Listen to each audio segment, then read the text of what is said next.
frate. Uite cum își învârte coada, băiatul e tun, îi bubuie mansarda, își plimbă fata, nu e îmbrăcat în Prada și la final știe că se întoarce roata. Se roagă zi de zile omului cel bun, trebuie să fii tare să urmezi acel drum, Calitățile morale cât și spirituale sunt locuite cu bunuri materiale.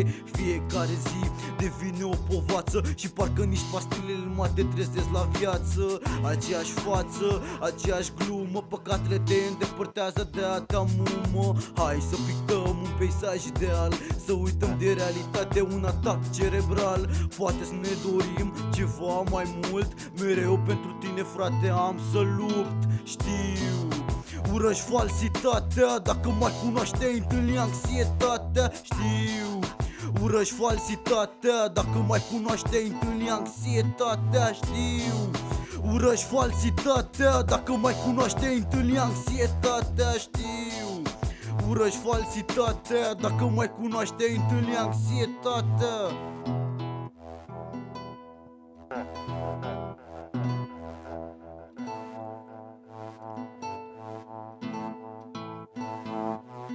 Jumate de corp îl am înghețat și mușchiul cardiac e mereu încordat. Poate n-am plătit pentru ce am uitat și recunosc, mă declar vinovat. Mă reîncarnez cu iubire pură, stau în pădure înconjurat de natură. Sunt fericit să văd o lume nouă, de data asta frate, azi nu mai plouă. Acum frate, în pădure nu mai tună, că m-aș uita la tine încă o săptămână și mi-amintesc prin câte am trecut.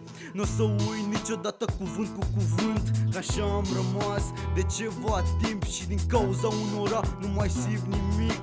Și parcă m-am îndepărtat și am uitat că cel mai important e să rămâi curat. Știu, urăși falsitatea, dacă mai cunoașteai întâlni anxietatea. Știu, urăși falsitatea, dacă mai cunoașteai întâlni anxietatea. Știu, urăși falsitatea, dacă mai cunoașteai întâlni anxietatea. Știu, urăși falsitatea, dacă mai cunoașteai întâlni anxietatea.